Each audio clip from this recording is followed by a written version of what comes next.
Hi, this is Joseph Williams, son of John Williams, and you are watching the Nerf Herder Council. What is up, everybody? Welcome to another episode of the Nerf Herder Council. I am your host, JT. We are live on our Facebook page and our YouTube channel, as well as the YouTube channel and Facebook page of the Virtual Cantina Network. We are live at those locations every other Wednesday at 8 p.m. Eastern Time. We are brought to you by Audible. Go to audibletrial.com/NHC for your 30-day trial and a free audiobook download. If you are watching on YouTube on either of the channels and you have not done so yet, please click the like button and the subscribe button, and of course hit the notification bell so that you are notified every time we go live. If you are looking for some awesome Virtual Cantina Network gear, go to tpublic.com/user/virtual-cantina.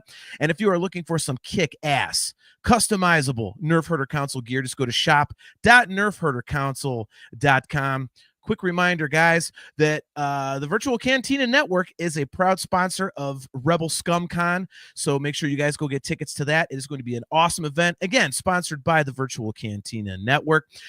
Real quick, before I forget this, if you are drinking at home, the views of the Nerf Herder Council and the Machtails From The Cantina podcast do not necessarily reflect those of the Virtual Cantina Network.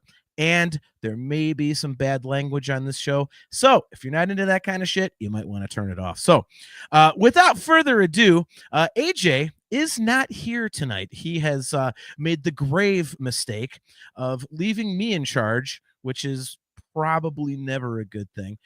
So I enlisted the help of a co-host. He is a great friend of mine, a friend of the show. He has an awesome podcast, video podcast, and audio podcast of his own called Machtails From The Cantina. You know him, you love him. He's been on the show many times, and he is back for some Star Wars chicanery with just me. So all hell's going to break loose. He is, of course, Mr. Cris Macht. Chris, how's it going? Great to see you, man. Hey, always good to see you. AJ is not here to hold us back. And I like it how you said there may be some foul language because, hey, I promise you one thing. I will at least drop 2 F-bombs on your show tonight. There's the over-under. That's the drinking game. As soon as you hit the third F-bomb, people have to drink every time you drop one. Okay, so, hey, I like that. And speaking about Spencer and the Virtual Cantina Network, I just got back from Nashville. Those guys were out there representing, and I'm looking forward to going to Rebel Scum Con. I just booked my airfare and my hotel literally 2 nights ago. I could not resist when I found out the low discounted price that is still available on rebelscum.com. I believe that's the website. But man, rebelscumconventions.com. Yeah. Those prices on the hotel are so good, especially for a weekend. I was able to get a round trip flight to Dallas for $98 out the door. Wow, really? Yeah, I could not. That's like a throwback price right there. Oh, wow. That's a non-stop flight on United Airlines. So when I saw that and I saw the rates for the hotel, I'm like, this is a no-brainer. So I'm looking forward to seeing everybody there. And don't forget, guys, they are doing the Bunta Eve, which you guys know. John, you're a big fan of the Bunta Eve.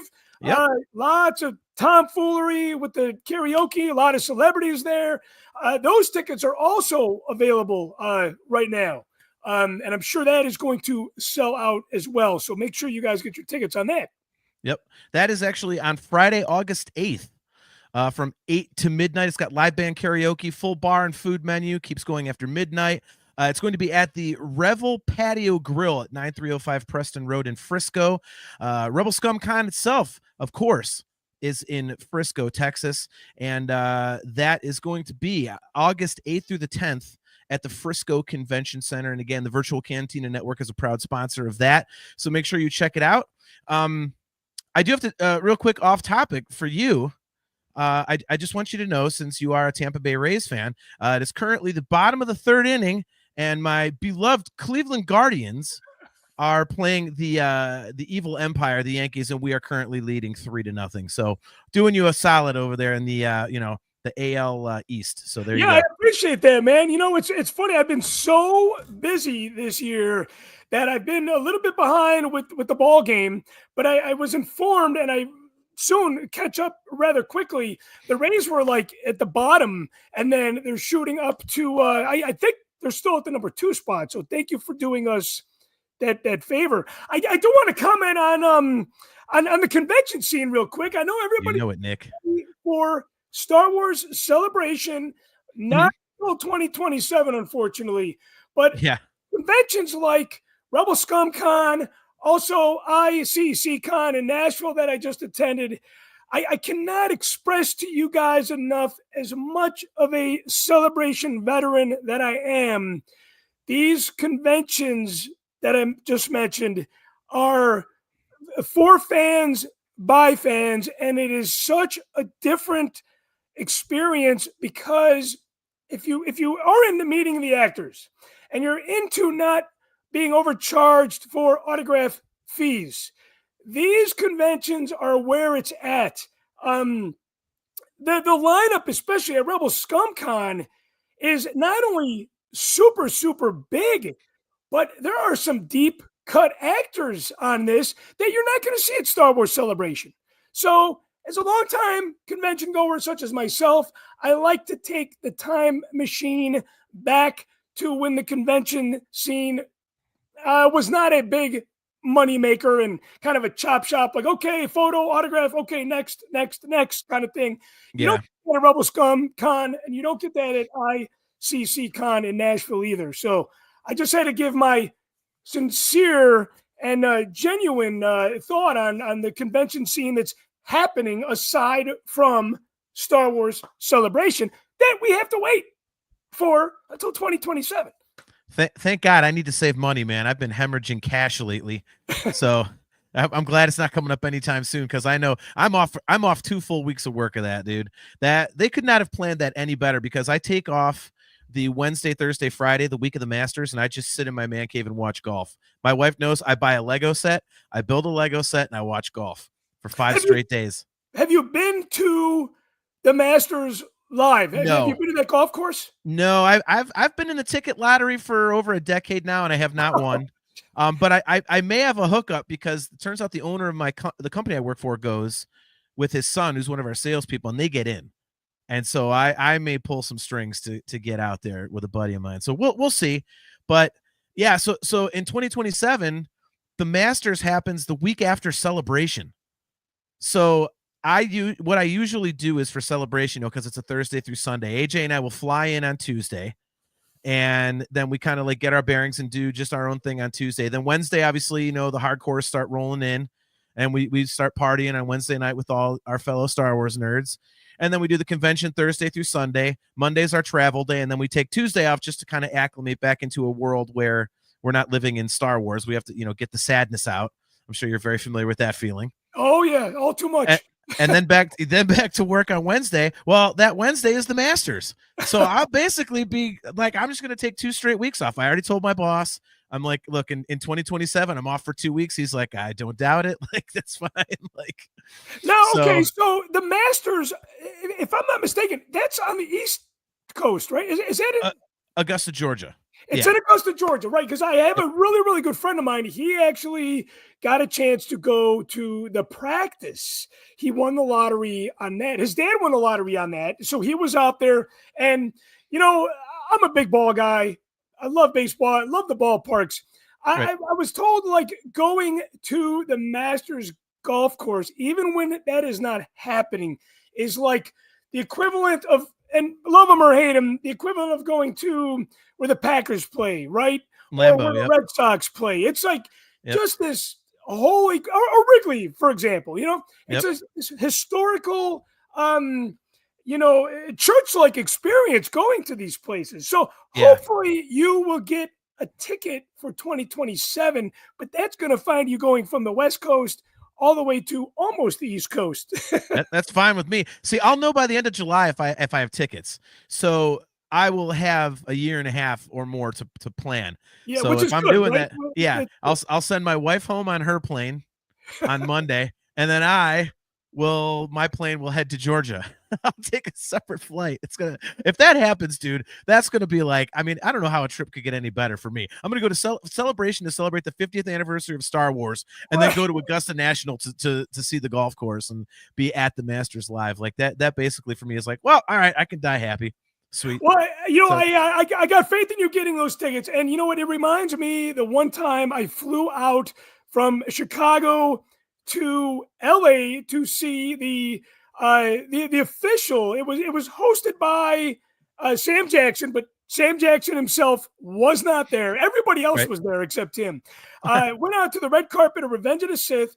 Then from there, I flew out to London, which was a long flight, as you can imagine.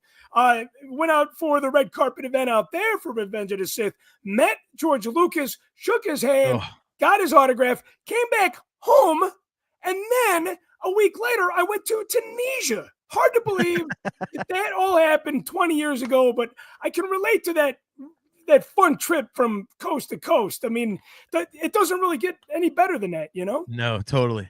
Well, all right. So speaking of travel, you wanted to start off the show.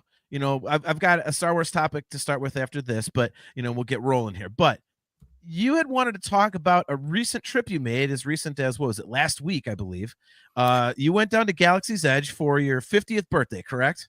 Yeah, I was actually I chose Epcot for my 50th birthday. Okay. I love Epcot. You know, you get the rides, you get the food. It's like tapas around the world, and then you get all the drinks from all the different countries. It's a really, really good mix. And I love to eat. I love to drink. I love to ride. Epcot was like the place that I wanted to celebrate May 25th, my 50th birthday at. And it was a wonderful experience because I feel like I call it a jump skip over the depression that could occur during somebody turning 50 years old. I completely forgot about that. That'll be me next year, man. So I'm almost with you. Past that, so I recommend going to Disney World for sure. The next day, I went to Galaxy's Edge. I've been to Galaxy's Edge, I think 5 times now, and it is a must. It's a must do. I've gone the last 2 years, or the last 2 trips. I've gone to Galaxy's Edge solo, but by myself. It's a pool day for my wife and my daughter, and I love Galaxy's Edge, but I got to tell you, man, I don't know if they're paying for the licensing right. They're not paying for the licensing right. Disney owns it. Yeah. Man, the food and drink in Galaxy's Edge is outrageous. I mean, the prices are bad. The prices are god-awful. I mean, Epcot, you can get food for $5 and a beer for $8. I shit you not. Those are throwback prices. Yeah. Especially when we go to a ballpark. Well, at least in Chicago, it's like $17 for a freaking Bud Light. It's outrageous. It's robbery. I feel like the food and the drink at Galaxy's Edge, they're good. But man, I don't know why it's the most expensive food and drink in all of Disney World. I really, really don't. I've heard that, and it's got to be because you're not going to leave. You're not going to be like, I'm in Galaxy's Edge. Oh, this is too expensive. I'm going to go out. I'm going to go out of the park to go get something cheaper. Like, no, you're stuck there. You know, and the other thing to me about it too, and correct me if I'm wrong here, because I have not been there yet, but all my friends have. I'm like the only one of my friends that hasn't gone. But the food is weird too. Like, it's not like you can't just get like a cheeseburger or a hot dog. It's like, you know, the Ronto wrap is some weird. There's some slaw and some fucked up weird crap in there. I'm like, can I just get a goddamn cheeseburger and call it like, you know, like, I don't know. Well, you go to the Sci-Fi Diner. Yeah, you go to the Sci-Fi Diner for that experience. You know what? Here's the thing. I love the weird food. I think out of all of Disney World, the weirdest food and my favorite eatery of all of them is the name of the land escapes me, but I'm gonna, for the sake of layman's terms, Avatar Land in Animal Kingdom. That food is so Pandora. That food is so bizarre, but it's my favorite. It's my most favorite. But again, if you want a cheeseburger, you go to the Sci-Fi Diner and you probably pay a quarter less than what you would pay for the weird shit at Galaxy's Edge. Yeah, I know. Yeah, I don't know. I'm just not like I'm not a very gregarious eater, so granted, that's on me. But I just feel like when you're kid, it's going to be a lot of kids. Like, why are you putting all this odd stuff in there? Like, the kid's not going to want that goofy shit. I mean, come on, man. Like, I don't they have, I think they have chicken tenders in there, don't they? If I'm not mistaken, isn't that in there? No, you know what they have? Like the Yip Tip, which is the equivalent of chicken tenders, but they'll put like the purple potatoes in there. Okay. It's funny that you bring that up because my poor daughter went to Galaxy's Edge twice. Right. And the second time she went there, it's a total coincidence, but bring yourself back to your 7 or 8 year old self, right? The minute you get sick, what do? You affiliate it with, okay, how did I get sick? Who did this to me? What did this to me? My daughter left and threw up in the parking lot. She blamed it on the blue milk and the food at Galaxy's Edge. And I was like, and probably because it was weird food, right? Yeah. See, there it is. It's the weird damn food. But it was strongly a coincidence. And it breaks my heart a little bit that she won't go back there. I think primarily for that. But at the same time, it's like, you can't force people to love Star Wars. You really, really can't, Right. Sherry Evans Ellsburn, thanks for tuning in. Great to see you. She says the breakfast Ronto roaster was really good. Basically sausage and eggs in a wrap. Okay. See now, Sherry, that I would smash. I love breakfast food and I would totally destroy that. I think the stuff that I was talking about is like these like weird ingredients, like this goofy slaw or something they had on it. I read the menu when they first opened a few years ago and I was like, well, that's a little strange. So I'm going to guess you don't have the Galaxy's Edge cookbook. I do not. That is not on my shelf. It never will be. Because I have that. And some of those items, let me tell you, as far as weird and wacky shit, some of those ingredients in the cookbook, they're tricky to find. You know, I mean, you probably got to go on an online store to order, the exotic spices that they have. But look at that. Even that's difficult. God damn it. Even that's difficult. Weird food, weird ingredients. Yeah, you don't want to shop shopping on Amazon is one thing, but shopping at like a crazy food website, that's another, right? Yeah, right. All right. So let's get into some Star Wars talk here because you and I have not talked in a little bit, and we've now gotten Andor in its totality. So I kind of wanted to start there to get your thoughts on Andor. Like, I mean, first of all, you've watched it all, correct? Am I correct in saying that? Yeah. I know you're not an animation guy, but this is not animated. So what are your thoughts on Andor season 2? And if you want to bleed that into Andor as a whole, feel free. But what are your thoughts on Andor season 2? Well, I gotta come clean here. It's not that I'm not an animation guy. Like the Genndy Clone Wars series, I loved. I love really campy animation. Like when I was a kid, I didn't want to read Spider-Man. I wanted to read Spider-Ham. And I didn't want to go when I went to the comic book convention when I was a kid, my aunt's like, well, you can have a G.I. Joe comic or you can have whatever you want. And I'm like, I want the Scrooge, the Donald Duck. Scrooge comic. McDuck, yeah. Yeah, I want Scrooge McDuck. That's the kind of animation that I like. Right. The real fun, wacky, campy shit. But as far as Andor goes, I would have to say, well, one, I love the music. I love the feel. Yeah. I loved season 2 a lot more than season 1. I'm in the same boat. Okay. I think maybe because I'm such a freak for Rogue One, I was kind of hoping, I was chasing the dragon, as they say, with Andor. I was like, man, this is going to be like Rogue One. And I got to tell you, it was not. It was not. First season, yeah. The first season was not as good as Rogue One by any means. It is not my favorite TV show. But when I watched season 2, I was like, okay, I'm getting into this. It's getting a little faster. But then as it got a little faster in the beginning, it became that slow burn that everybody talks about. Yeah. I would have to say that the character arc and the character development with everybody was absolutely fascinating, and it was definitely a payoff from investing time into watching season 1. Yeah. I feel like the last 3 episodes were as good, or I should say what I expected that Rogue One feel to be in season 1. I eventually got that personally in the last 3 episodes Mm-hmm. of season 2. I hated Cyril in season 1. Yeah. And then I'm like, this guy's kind of growing on me when he had the relationship with, I want to say Dedra, yeah. I want to say Deidre, but Dedra. Yep. And the whole chemistry with her and his mom. And I just thought that was so realistic. Right. And I mean, even what happened to Dedra is essentially the same fucking thing. That's F-bomb number 1 there. There it is.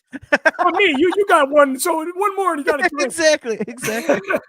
I feel like what happened with Dedra in the cell at the end was exactly what happened to Krennic at the end of Rogue One. It was very, very parallel. It was like they both got the shaft of trying to achieve something that they never really did before they had their fate determined for them.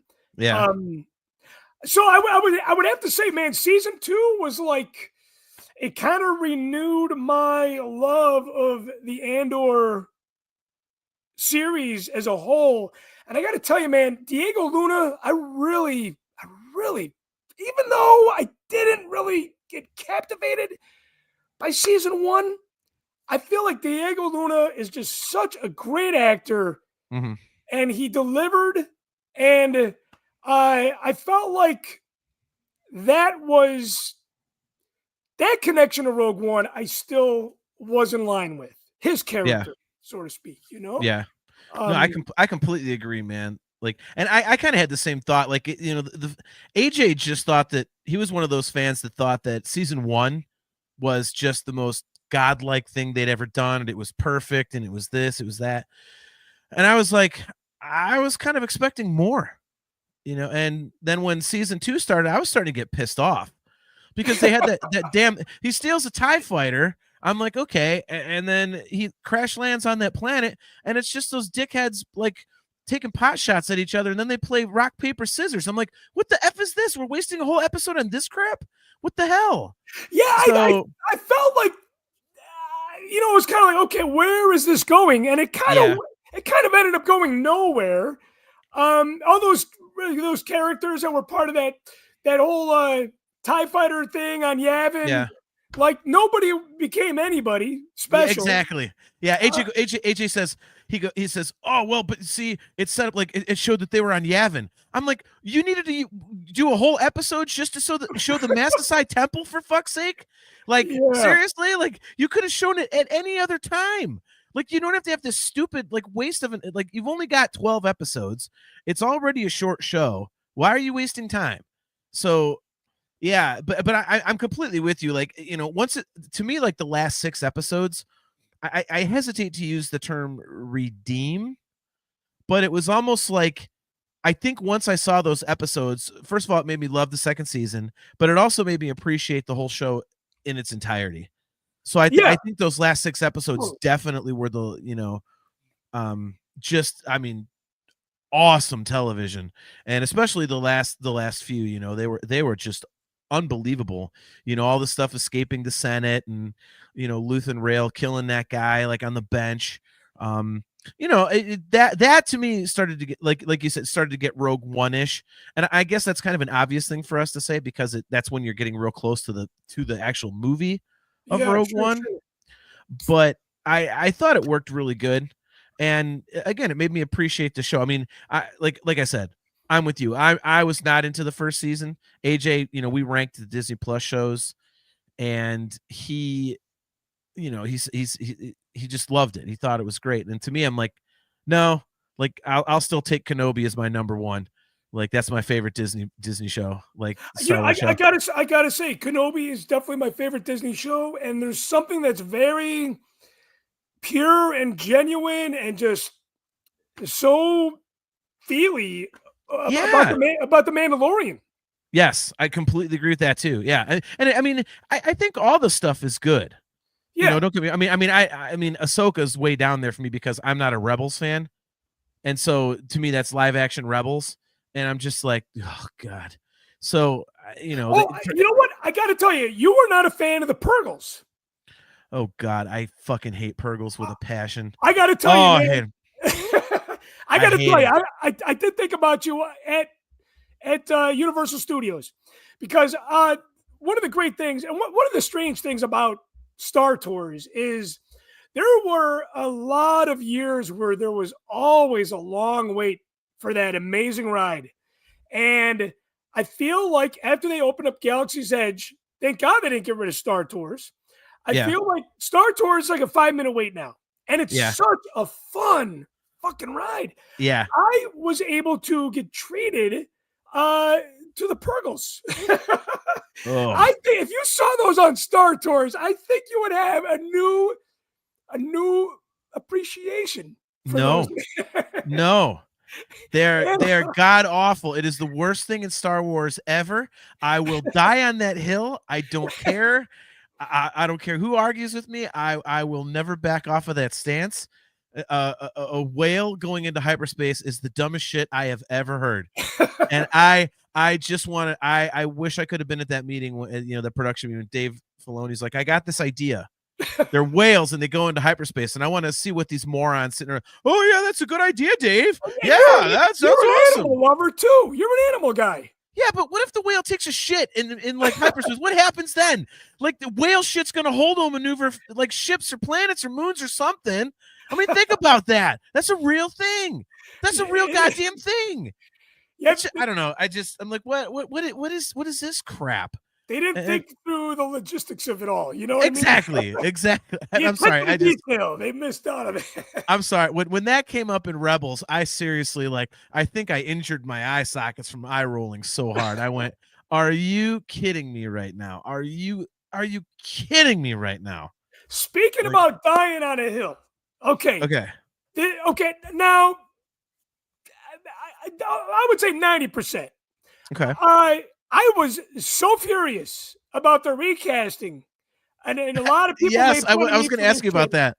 I was going to ask you about that. Bail Organa, right? Yep. Bail Organa, to me, like Jimmy Smith's, like kind of saved Attack of the Clones a little bit because I love him as an actor, and every scene he was in, I'm like, I can't not love this movie because he's in it. And then, of course, his role, we just saw, Rots in the theater for the 20th anniversary. He is in it a lot. I mean, there were promo items at the fast food restaurants that featured his face on it. He had a character giveaway made for the Happy Meals. I mean, he was not a background character.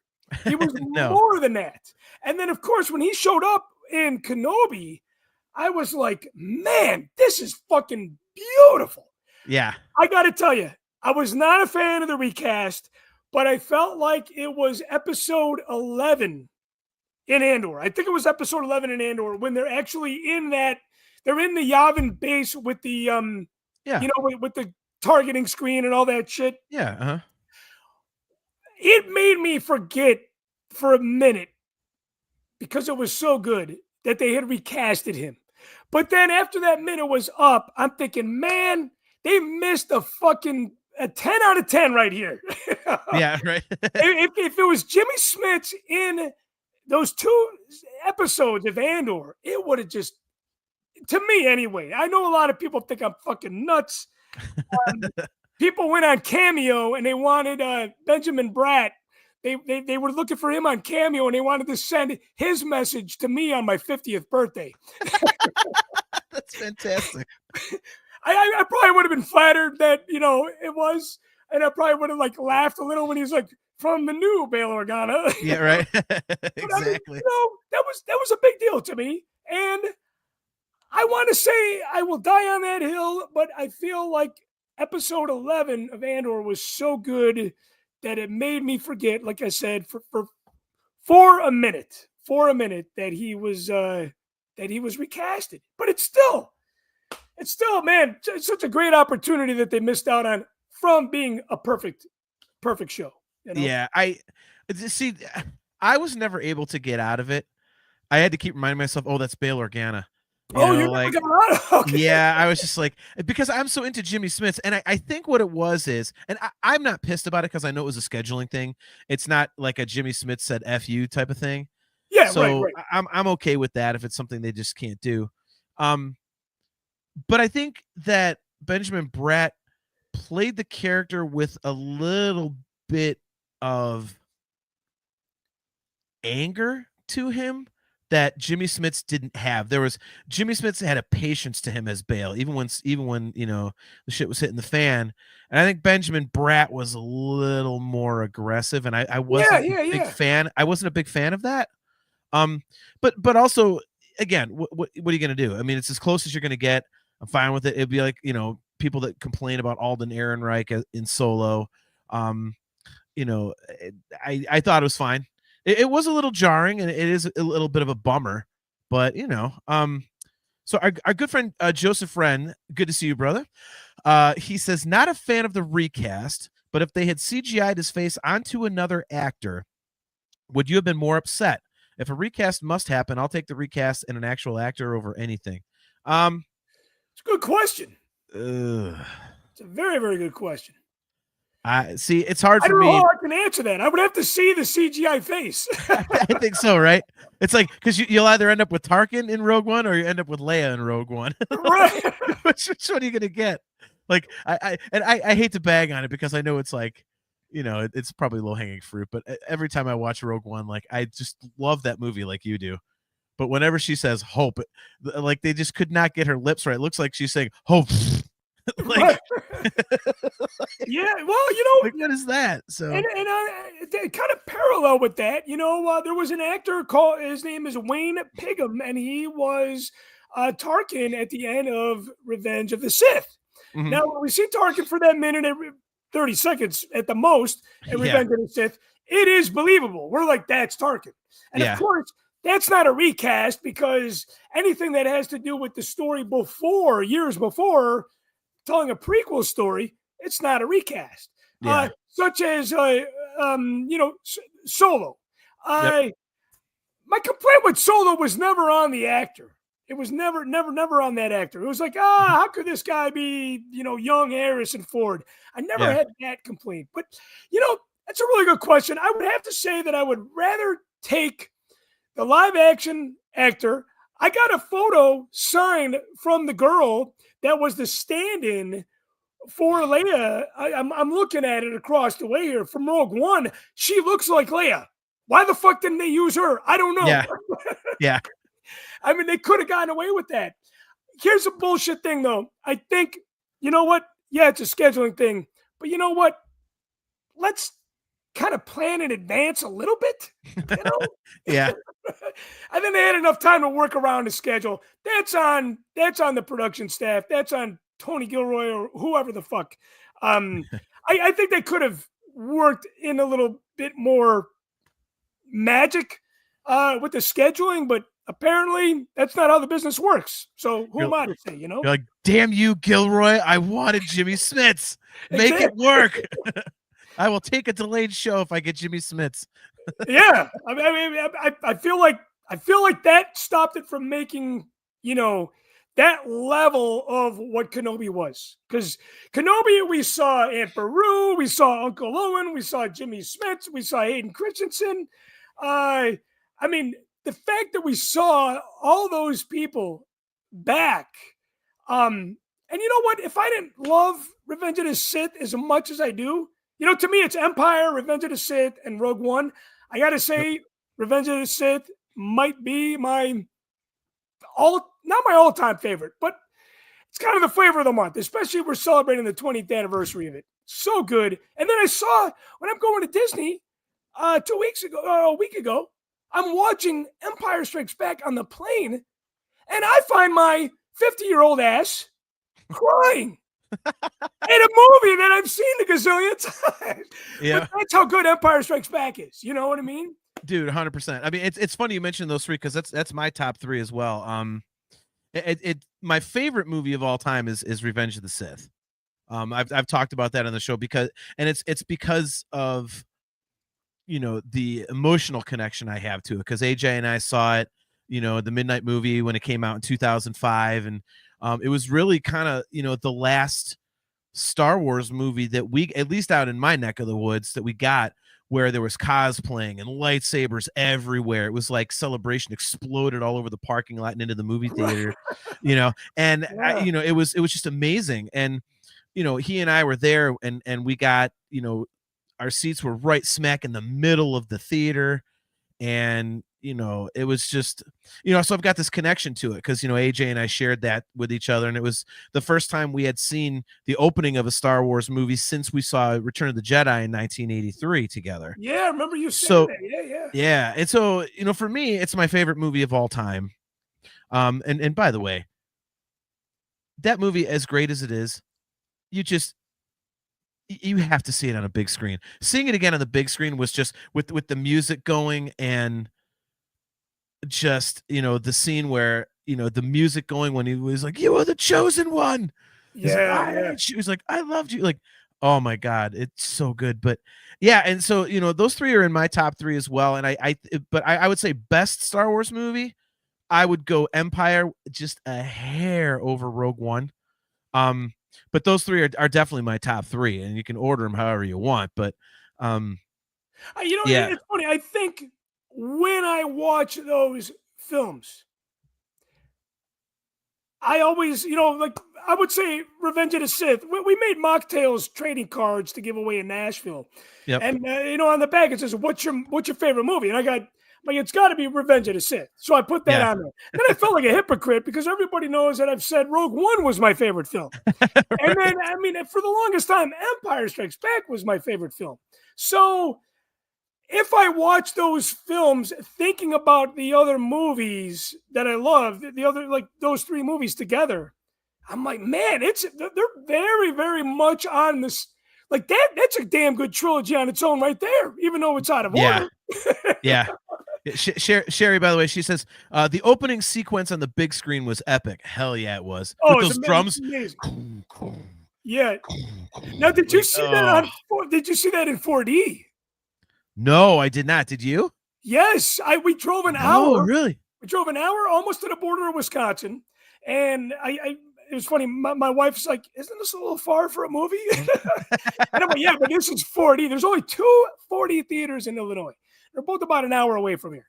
Sure. And it was just I feel like that film out of all the Star Wars films, I feel like Revenge of the Sith has given me the most memorable experiences.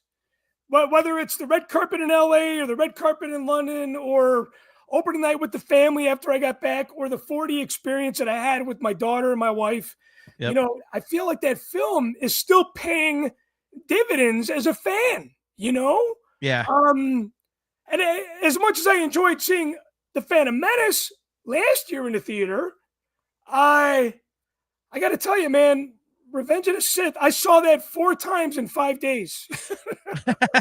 I only got to see it once, and I saw your Facebook post about that, and I was like, damn, I'm jealous, man. Hey, you know what? Let me go on another negative rant here. I got to give you some credit. So I got to give you some quick credit. So our good friend Cale McLeish, great to see you, Cale, man. He says Chris has one from each era. I think we can all appreciate that. You know what? I never thought about that, but yeah, I think that's a good point. Why was ROTS not playing on May 4th?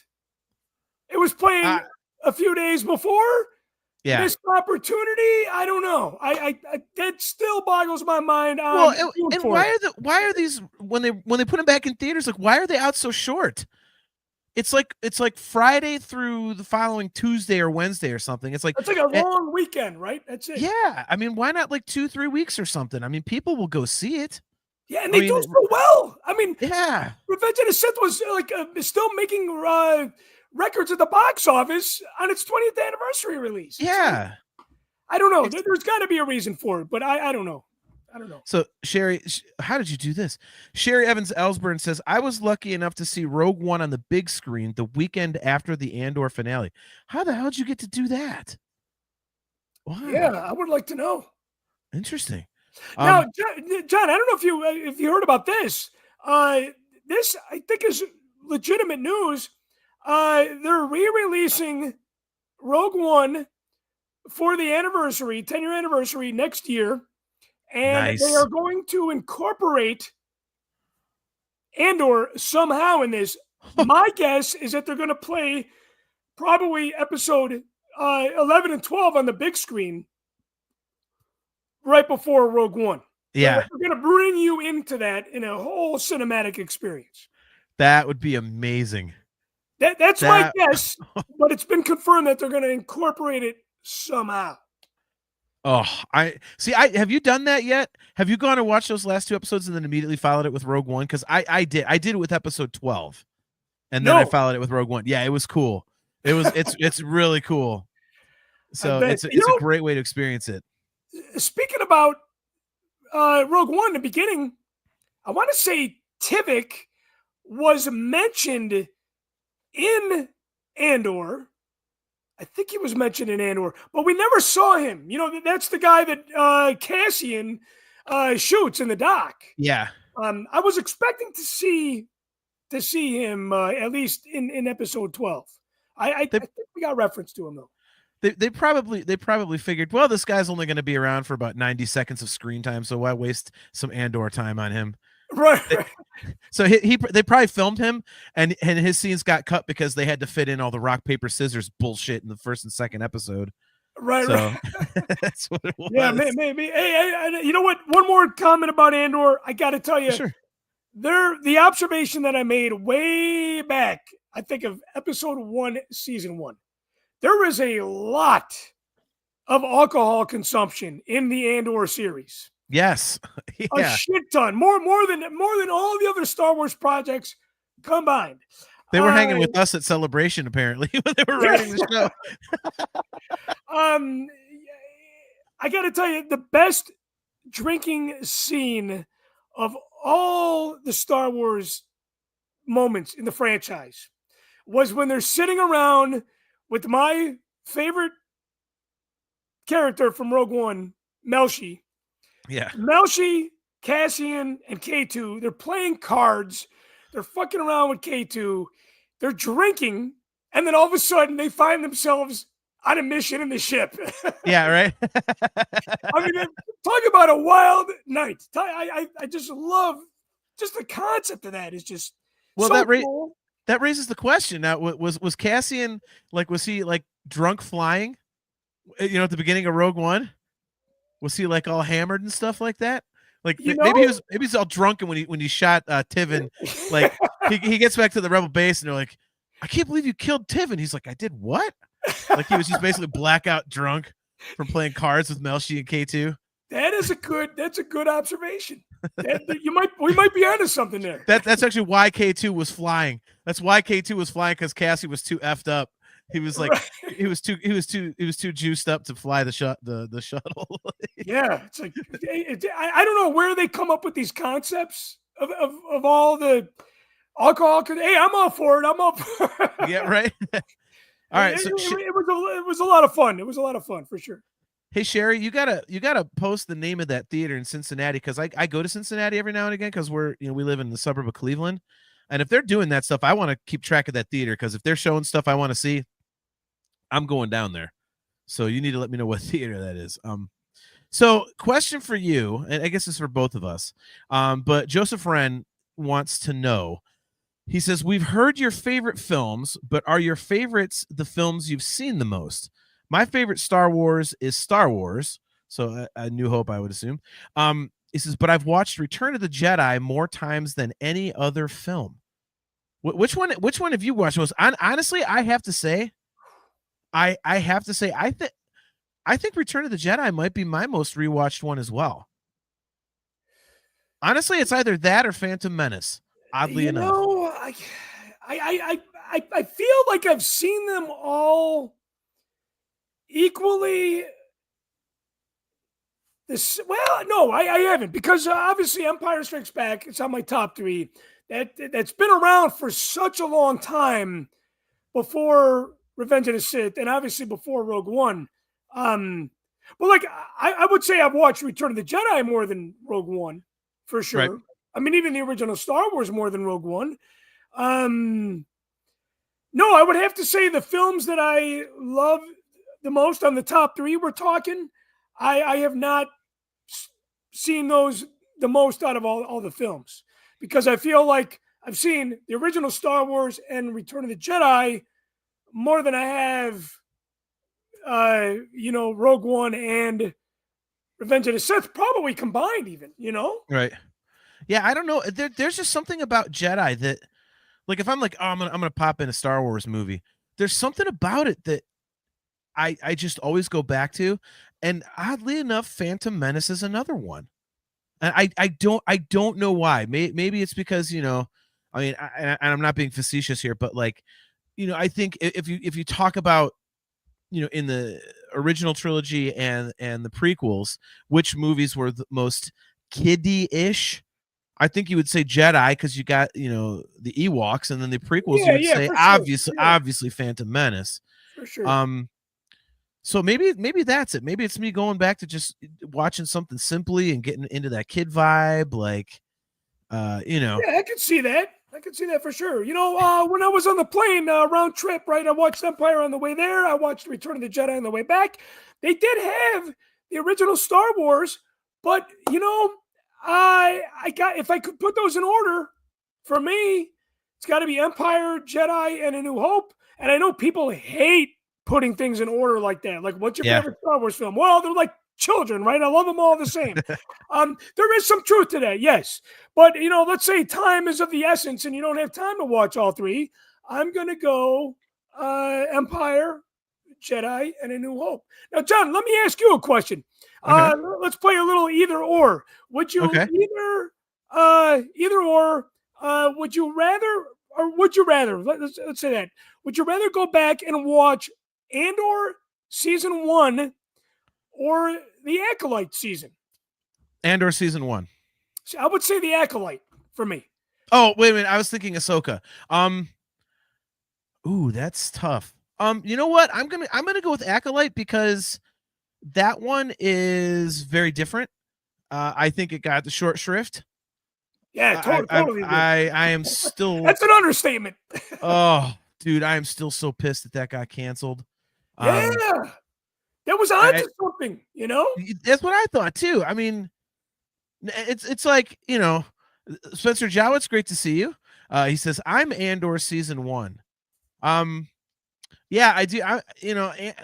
You and I think, like we said earlier, are on the same page with Andor season 1. It's good, but I don't subscribe to it the way that a lot of the fandom does. And at the other side of that coin, I feel the same way about Acolyte. Like, I subscribe to it, whereas a lot of the fan base did not. So I got to ask you another question, because we are part of the virtual network here. When Spencer Jowitz drops in, is it like the boss is here checking in on you? I think Spencer knows well enough. Like that was. It's actually funny, because like when he asked us to join the network, I made sure I was like, well, dude, like we can't change it up. Like we've kind of been doing this. This is our thing. He's like, no, that's fine. He doesn't want us to go like crazy offensive or anything like that, which we don't. But yeah, I did warn him. I was like, well, what you see is what you get. So he didn't come in with blinders on, thank God. So I mean, every once in a while they'll be like, hey man, do some Star Wars crap. Yeah, see there he is. He said, stop your effing cursing. Listen, Boston, I'm doing you a favor tonight too. All right, I told Chris that my Guardians are beating the Yankees 3-0 in the bottom of the 6th, and that helps him and it helps you too. So, see, John, I love it. I love it. Your mind automatically goes right to baseball teams. Dude, I'm a Cleveland sports guy. I mean, come on, I have to root for the Browns. You think I'm not like my Cavs got eliminated like in a sorry ass fashion again? My Browns are trash. Like I gotta root for the Guardians, man, and especially if they're playing the Yankees, and I just hate But the Yankees. it's funny we got baseball on the brain, right? Because I'll go to the airport, I'll be at Star Wars Celebration, and I will have like laser eyes for the baseball team cap. And I'm like, you're one of those guys. Today I was working in the North Shore. I saw my eyes went right to her hat. This blonde chick was wearing an LA Dodgers hat. And I'm like, okay, how did that happen? Yeah. Right. Yeah, dude. Yeah. Dude, you're in Chicago, so you're a hardcore sports town like we are here in Cleveland. Like, we're always looking for it, man. If I'm out of town, I'm like, and I know there's a game. I'm like, oh, do you got the MLB network or, something, especially if I'm out of town, there's like an Ohio State Buckeye game going. Like, we're super hardcore for that. I feel like everything comes back to Star Wars and for me, baseball, but for everybody else, for most of you guys, sports, right? It's like, you find that connection through Star Wars and you find that connection, especially through your home teams. Yeah. And there's no place like feeling like home, Exactly. Yep. Especially when you're on the road, away from home. It's like, it really, it really brings it home and it connects you. When I travel, especially without my family, I get homesick. I love to travel, but when I travel without my wife and my daughter, I'm like, man, this is the part that I hate about it. Yeah. Just being away, not being away from home, but being away from the family. From them. Yes. Yeah. I had that back in March. It was funny. Like when I went to New York City for the Dream Theater thing, we were there Thursday, Friday, and Saturday.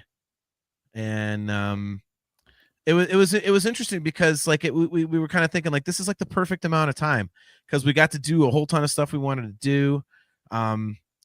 We got to see the concert. The concert it was like right as you're about done being out of town, like that's when the concert happened, and you're like, so it's just this amazing capper to the whole thing. And then you're like, I'm ready to go see my stepkids and my wife and my dogs and stuff. My cat, like. So, it's like, it's perfect. And that's why Celebration in a couple years will be fun because, my wife's coming with me and, so I get to see her. We're doing 2 hotel rooms because I think AJ's girlfriend's coming with him. But we're definitely getting 2 rooms instead of 1 because I warned Steph about how I am, how me and my brother are at Celebration. And she swore she could handle it. And then she got annoyed a little bit. I'm like, well, then you know what? We're gonna get 2 separate rooms next time because AJ and I were like, we'll just go back and forth between rooms. Okay, so how is this gonna happen? You and Steph have your each separate rooms. So AJ's gonna get a room and I'm gonna have a room. We'll be side by side. Okay. But if we're gonna be out late and just doing our typical JT and AJ Celebration thing, so you'll end up with your brother in one room. Probably. And Steph will end up with AJ's girlfriend in another room. Yeah, exactly. I like that. His and hers room. Yes, and because I think like her son is coming, so he's gonna have like a teenager with him, and then we usually like if he can make it out there, like Mark Thrasher will crash with us. So we'll probably have like 6 of us, and the one room's gonna have to be like if Steph and Miranda, that's AJ's girlfriend, if they know that we're going out late, they'll probably end up in the one room with the kid. The other 3 of us will be the drunken assholes rolling in at like 4 or 5 in the morning in the other room, Yeah, so, right. Look at that, Spencer. Spencer says you are not allowed in my room. See, Spencer, I'm safe now because I still feel guilty about that to this day. So you never have to worry about me doing anything again, because the first second that I even think I'm stepping out of line in your room, I'll be like, nope. You're not doing that again. Forget it. Oh, okay. So did you have a situation where you ended up drunk in Spencer's room? I may have. Are you pleading the 5th on this one? No, let's just say that Spencer had to wake up real early, like 4 or 5 in the morning, to catch a flight, and I was wasted with John Chiato, and I ended up running into Spencer's room as he's trying to sleep, and I barrel rolled him. And you guys were still awake from the night before. He was so pissed. He and Spencer, is the sweetest guy in the world, but man, he chewed my ass out. And when Steph found out, she was so disappointed. I mean, she was I so would have chewed mad. your ass out too, bro. I love you, man, but I would have chewed your ass out. I was, I was like, you know what? I had to think the next day. I'm like, you know what? Not everybody is like your asshole band guys who stay up till like 7 a.m. and just act like fools. Oh yeah, I forgot that part. Spencer says you drop kicked your brother. I did do that. We were wrestling. We were wrestling. He has a vivid memory of all the hijinks that happened here. Yeah, it was no, and he says I call bull. No, Spencer, I really do feel bad. Like I'm not kidding, dude. Like I see, I may act like an ass sometimes, but I have a very guilty conscience. And if I screw up bad, like I don't do it again. Like that is one thing. You learn from your mistakes. Yes, exactly. Yeah. So well, it was funny because Sean and I had a hotel room with his wife and my friend. It was Easter Sunday night. It was Star Wars Celebration 2017. And this is the opposite of what you think it is. I was not partying and rolling in at 5 a.m. I was tired. I had enough. I wanted to go to bed. And we were driving home the next day. And Sean and his wife were, I haven't, Sean's not tuning in tonight, but we've talked about this on Mocktails before. His wife, I told his wife, Lisa, I said, he's got to shut the fuck up and go to bed. And next thing you know, Sean and I are fighting in our underwear. Oh, God. I got out of bed. He was in a towel out of the shower. Oh, my God. That's amazing. We're in the hallway having this very heartfelt brother to brother, very, very tired from celebration, that exhaustion feeling. Right. And just being like, man, we're both tired. Why don't we just both shut up and go to bed? Yep. That was the first time that that was the first and last time that we ever fought, was a night like that. So I can share Spencer's, I guess kind of, I don't want to say memory. Orlando was crazy. Yes. And Orlando, my favorite celebration place of them all, because gone are the days of Indianapolis. Right. I was disappointed to find out that we are returning back to the wonderful state of California. Oh, it's LA, much less. That's god awful. I couldn't believe that. I was like, are you shitting me right now? LA, I hate that town. Ugh. Oh, man, let me tell you, I was at Celebration in 2007. We were actually VIP guests because we were there promoting The Force Among Us. They were very, very good to us, very gracious to us. We had a panel on the last day. Man, Mark Thrasher was with me at the hotel across the street. Right. It's the only place that was there in 2007. Well, somebody told me that there is nothing there except that hotel across the street. Yeah. So it's not a compound that we're familiar with, No, exactly. You drive in and you drive out, and everybody kind of gets dispersed to their own hotels. It's definitely not my favorite, but at the same time, I would expect that we're going to see a screening of A New Hope at the Chinese Theater on that trip. Oh, could you imagine? I think that's why they're doing it there, Oh, God. I don't like the layout. It's like I looked at the hotel, like I said, I noticed there's a hotel across the street and everything else is blocks away. I'm like, God damn it. So far away. So, I mean, like I've already set a calendar invite to keep trying to get a hotel, that one across the street. Like it's just going to be a bear. I mean, yeah, the hotel across the street was a shithole too. It was. Yeah. Well, at least it's close. I mean, I'll see, and that's the one thing. Like, and you've played in bands, so you can speak to this. Like if you've like done any sort of regional touring or playing out of town with a band at all, you're there with like 4 or 5 other sweaty guys. You're broke, so you're taking any accommodations you can. So even a shit hotel is fine. I mean, like I was in Cincinnati a few weeks ago for the Reds and Guardians, and it was me and my wife and her 2 sisters and her 1 sister's husband. So there are 5 of us, but there's 2 beds. So they're like, what are we going to do? I'm like, oh, I'm sleeping on the floor. What the hell are you talking about? I'm like, dude, I slept on the floor a ton when I was traveling with the band and whatnot. Like, I don't care. I'm just glad I have a room. Like I don't give a shit. So, same thing if the hotel's a crap hole across the street from LA, I'm like, hey, at least it's a short walk if I land a room there, which is highly doubtful, but it'll be easier to stumble back from, like, dude, it's funny that Spencer, like, we talk about, like, how I made an ass of myself in his room that year, because like he met us through us being complete and total animals in Chicago. Like we went to the second Bunta, and we didn't know Spencer. We knew it was an event, and like we knew it was a cool event. Like we heard about it. Let's go to this thing, and we ended up just bullshitting with him and Kiato and this guy named Craig, and we were just sitting with them and just talking throughout the event and whatnot. And man, we were hammered at that thing, and that one actually wasn't our fault because we didn't know they didn't have food there. So we were like, well, this place might get packed out. It's a little small, so let's just go and eat at the bar so that we can get a spot in there and we make sure we don't get shut out. There was no. How did you feel the next day? Yeah. Oh, well, dude, I don't really get hungover. I get logy, like lack of energy. But at Celebration, that's not a problem, obviously. Like, because you have so much stimulus going on that it's like it's ridiculous. But yeah, like Spencer, like we were hanging out at the event, and then he was like, "What are you guys doing?" Or somebody said something, and we're like, "Oh, we're hanging out. Let's go."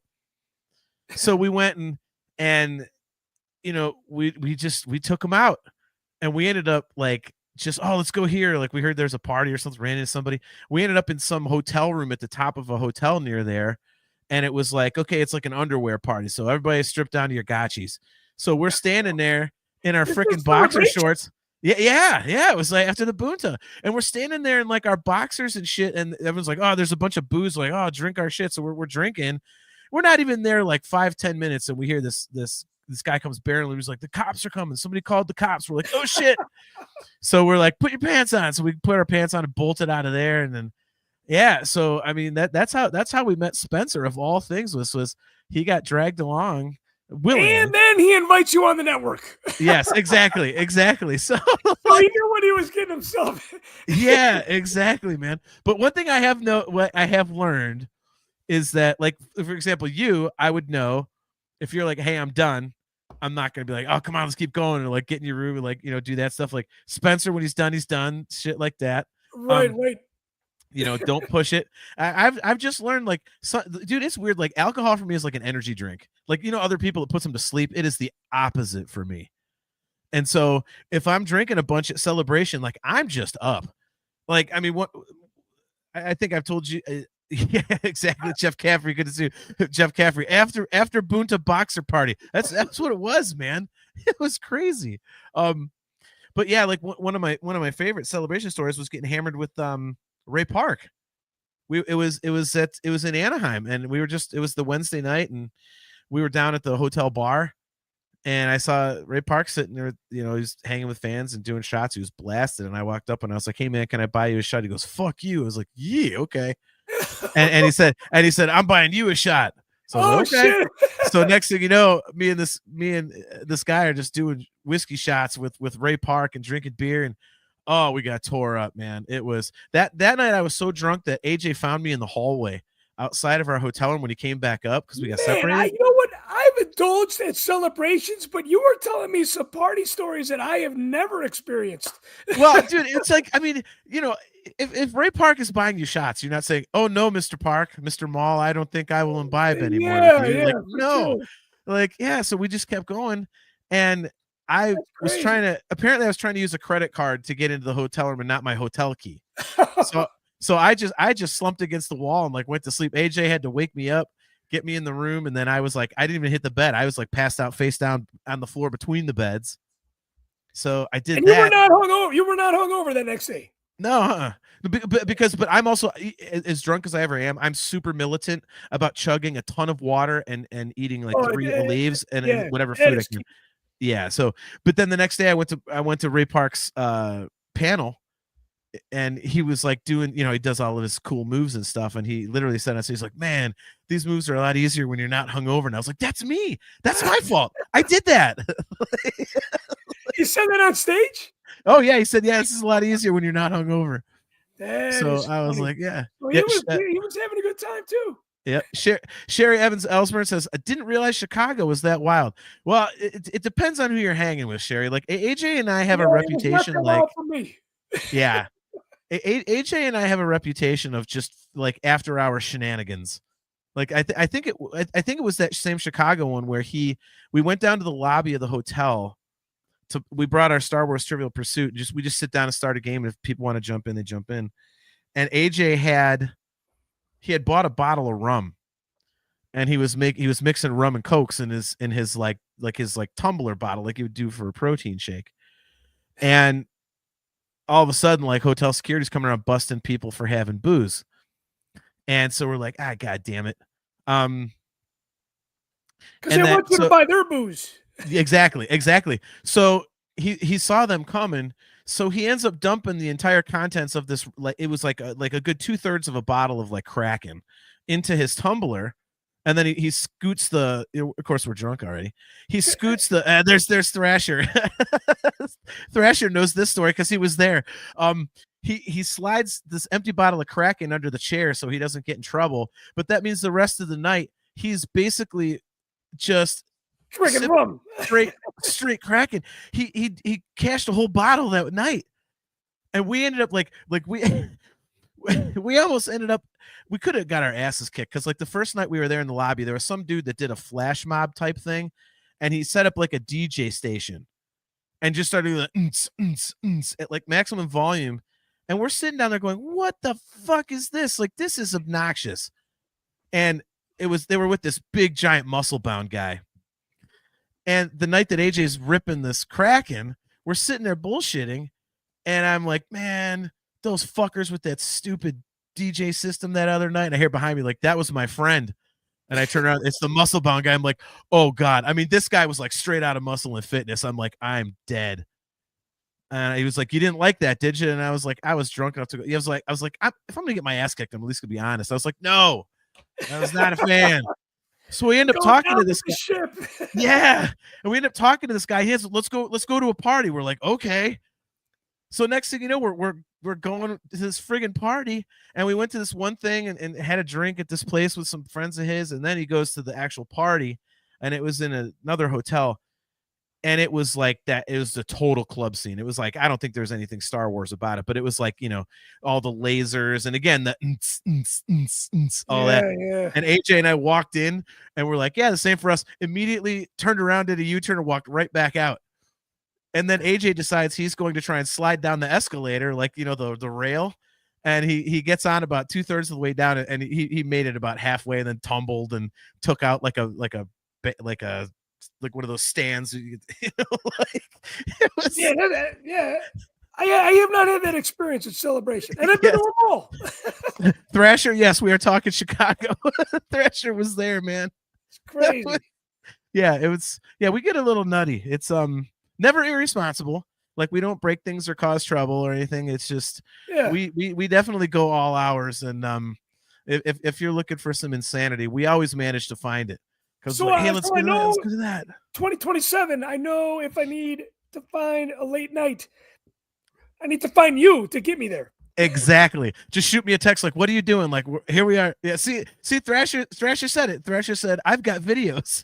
Oh, hey, I would love to see those videos. You got to, man. Yep. Yeah, see, Jeff Caffrey knows. He says in Chicago, Hip Hop Trooper did an impromptu DJ in the hotel lobby a couple of the nights. I don't know about you, Jeff. That was annoying as shit because it was too loud. It was just like, we're having a conversation. All of a sudden, the dude just blasting everybody out. I'm like, dude, stop. Play some freaking like Van Halen or something. Let's get some Megadeth going. But did you guys stay at the Marriott Hotel too? I think that was the one that was attached. Yeah. Mm-hmm. Yeah. I always like how do you, like, I know you stay off site usually, don't you? Well, it depends. In Chicago, I stayed on site. Okay. In the past, overall, I think I've stayed off site out of all the celebrations. I got to tell you, that's what I love about Nashville. That's what I'm loving about Rebel Scum Con. It's coming up in August. Is that these conventions are so intimate that the convention is not connected to the hotel. It's in the hotel. Yeah. You know, so I like staying at the hotel when I can. But if it sells out and if it's outrageously priced, it's like, yeah, I'm going to find myself off site. Yeah. You know? I mean, and that's the balance, isn't it? Like in Orlando, like the Holy Grail is getting the Rosen, obviously, because it's attached to the convention center. You know, they have a buffet. I've never stayed at the Rosen. Never stayed there. We got there. Is it twice? I think it's twice. We got there, and dude, it's the only way to go. Like, I mean, it's not bad staying across the street either, but I mean, you just run into all kinds of people at the Rosen, and again, they've got a buffet, so you could just eat at the buffet for like $30 or something, and just absolutely gorge yourself at breakfast, gorge yourself at night, and you're covered for the day. You know? Yeah, right. Yeah, you can't beat that. You can't beat that. Yeah. So in Orlando, I have a timeshare, and we usually get a 3-bedroom timeshare, and I usually fit about 12 people in it because we got 3 bedrooms and then we got the pull-out couch. We've been doing that in Orlando over the last handful of years. But you know, the Rosen, the food, you can't fucking beat $30 all you can eat. No, it was awesome. Because I mean, especially like I said earlier, I'm a big fan of breakfast food. I would annihilate that breakfast buffet. You'd be like the Homer Simpson, right? Like, no. Oh yeah. Yeah. Bye bye belt. Honk, honk, honk, honk. Oh yeah. Well, because it's like, I mean, you know, in these conventions, the damn food is so crazily priced and the lines are crazy long. Yeah, and the food usually sucks at the convention center. Exactly. You know what I mean? I was into eating a goddamn popcorn. I'll pick something with the shortest line and eat that just to get some food in my belly. Like, I'm like, I don't want this. I want something, but I don't want to stand in a line. It's inexpensive. Screw it. So yeah, I'm just, right, you know, right. I mean, I've had times where I've eaten candy, for Christ's sakes. Like, just oh to get my something God. in you. Yeah, like I just need something. I'm starving. Have a Snickers. You know? Exactly. Not going anywhere for a while. Like, so all right. So I got to ask you a Star Wars question here because, you know, before we got off track with the celebration stuff, which is always awesome. I could talk. I'm sure you can too. Talk celebration for hours at a time. So obviously, you know, Andor was an absolutely rousing success, and it kind of came off the heels of, you know, Skeleton Crew, which was well received, but, you know, Acolyte really kind of like popped the balloon a little bit. So where what do you think that, you know, the success of Andor does for the future of live action shows on Disney Plus? Because it kind of feels like they were trying to get back into like the movie thing, but I'm wondering if they're going to kind of pivot back to some television now that, you know, Andor's kind of brought some more eyes to Disney Plus and the quality of the stuff that they're putting out. What do you think? A short answer is they're going to do what they're going to do. You know, because look at the success of The Mandalorian, and then they went off track from that. I mean, for me, I loved all the stuff that came out after Mandalorian, but I think it's no surprise that they're making a Mandalorian movie because that is layman's Star Wars. Mm-hmm. You know, it's like everybody loves it. People don't really need to understand it per se. It's just kind of like, I guess, old-fashioned Star Wars. Are they going to go back to that, or are they going to give us something complicated like The Acolyte? Probably not, because they canceled season 2. I still don't know if that's fake news or not, that they canceled season 2 because of the fans, you know, take on it. I can't believe they spent that much money on it. And, you know, I mean, that's a lot of fucking money, you know, to spend on a show. Here's the thing. They're going to do what they're going to do, and whatever they put out, I'm going to be in line wanting more of it. Yeah. It's going to be interesting for me because I just feel like it was kind of a rebirth. You know, I think a lot of people were kind of like, wow, this is that damn good. And I've had some friends of mine who only watched it, and then they said they went back and watched some of the other shows and really enjoyed them. So, you know, it kind of opened the door for them to get into some stuff that they weren't aware of, or, you know, I mean, it's Spencer. I mean, this is a great point. He says, would we rather have another 16 years of nothing? Yeah. I mean, that's the alternative. Hell no. No. Yeah, no, man. I mean, and I just, like I said, like my friends are starting to get into some different stuff because they liked Andor so much. The only thing And- I don't like about them putting out new material is that this is kind of a deep thought, but it becomes the past so fast. Yeah. That was when they made the Kenobi series. I was like, oh my God, do you guys fucking realize what we are watching right now? Yeah. We are watching like Revenge of the Sith, and a half here. Yeah. And this is happening all these years later. And then, of course, okay, that's come and gone. I don't want to say it's necessarily disposable. It's good to know that Mark Thrasher did like The Acolyte. Yeah.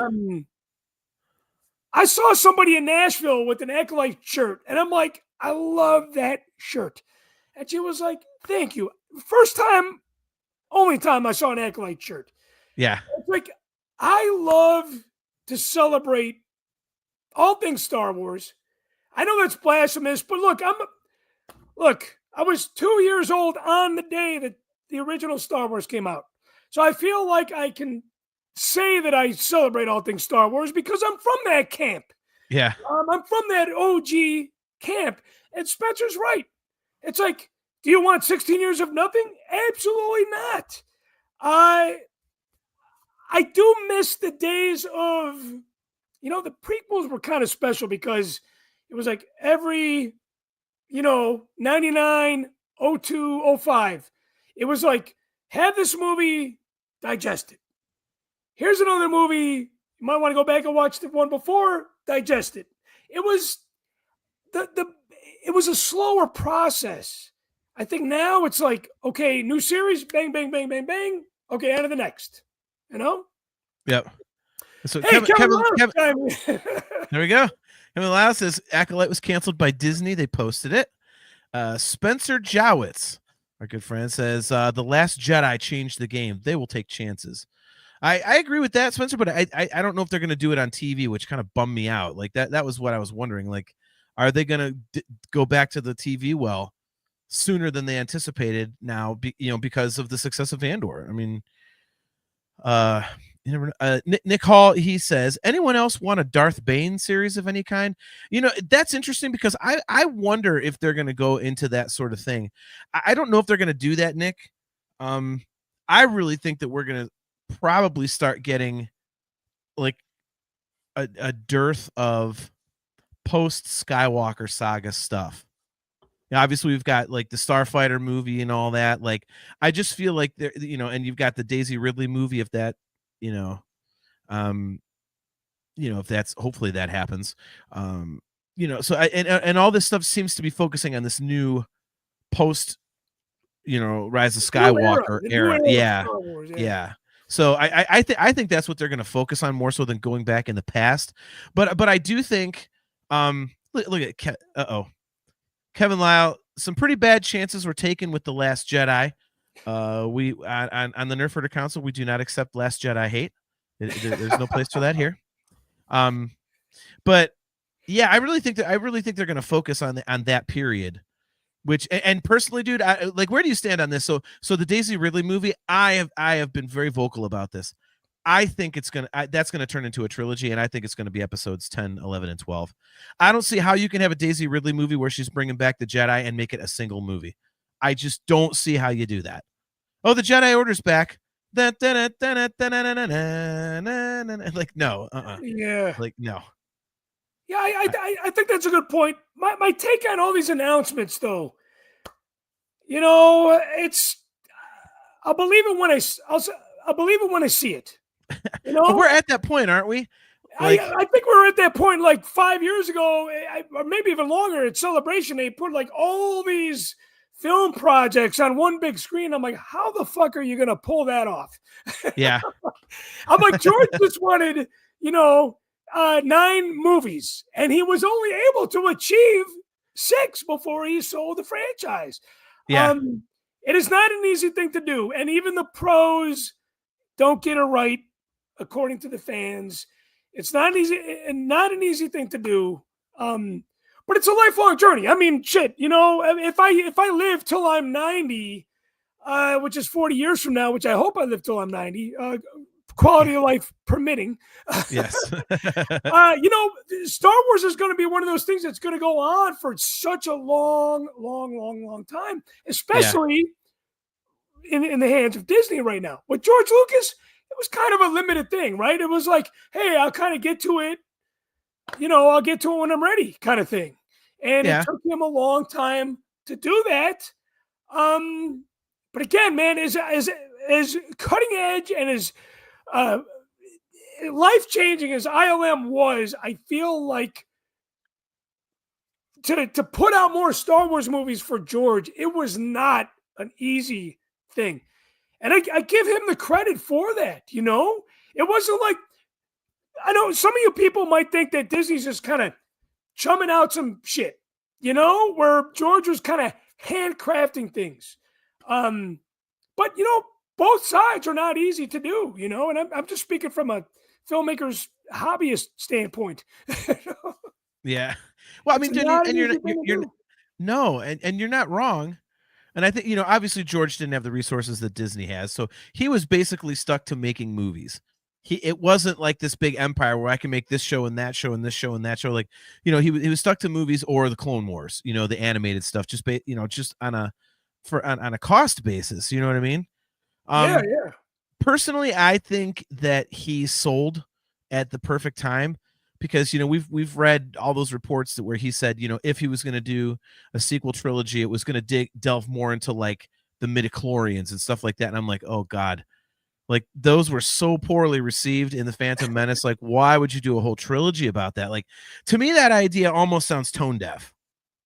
When I read that, I was like, that people are just shitting on the midichlorian idea like crazy. Why would you then go write a whole trilogy about that concept somehow? That just seems weird to me. That's just like going, fuck you. And I get it. This is the George Lucas outlook. F you. I'm going to make the movie I want to make. But if that's like saying, okay, well, the whole prequel or a sequel trilogy, excuse me, it's going to be about Jar Jar Binks. Like, why would you do that? Right. Like what is that? Like, I don't get it, Thrasher says, Chris, my wife said you sound like Tony Robbins. You know what? I don't know Tony Robbins, but I'm not surprised that your wife thinks that I sound like somebody. I'm going to take it as a compliment. He's that motivational speaker guy. Okay. That super famous motivational I'm going to take speaker. that as a compliment. It's funny. It was in Nashville with my good friends Glenn Nelson, Kevin Lyle, and Jesse, and they thought that I sounded like Plankton when he sings on his record. Plankton from SpongeBob. I'm like, man, you know what? I hear a lot about my voice. Maybe it's the way I speak, but you know what, Thrasher? I will take that as a compliment, and we will leave it at that. I will say that when we met you in person at the last celebration, AJ and I joked on the show, and we told you this, but we had joked about your voice, like, because Chris talks like this and stuff. What does Chris sound like if his voice gets blown? Like, maybe Chris talks like this, but then his voice gets blown and he talks like this. And James Earl Jones, he's got a dulcet tone. This is Chris's voice when his voice gets blown. Like, his voice works the opposite of everybody else's. Right. Oh, hey, you're a music guy. You know that like ballsy, bassy sound? Yes. Okay, picture that through a blown speaker. That would be what I sound like. Yeah, and you lost your voice completely at that celebration, dude.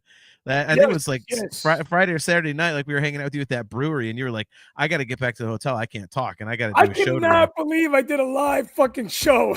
Yeah, you were tore up, man. Man, what a fucking nightmare, man. Yeah. What a nightmare.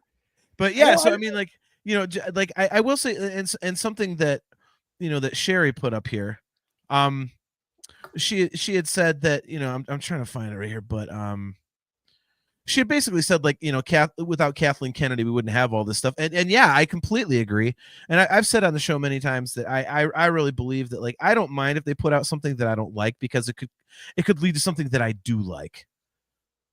So I don't mind it. So, John, for example, like Ahsoka, like I don't like it, but I like that it exists, because it might. First of all, that tons of people like it. Second of all, it might lead to something that I really, really enjoy. So, well, okay, put it this way too. You're a music guy. I'm a music guy. Okay, look, what's your favorite Metallica record? And Justice for All. Okay, and then you got the fucking Black Album. It's like, Yeah. I mean, it's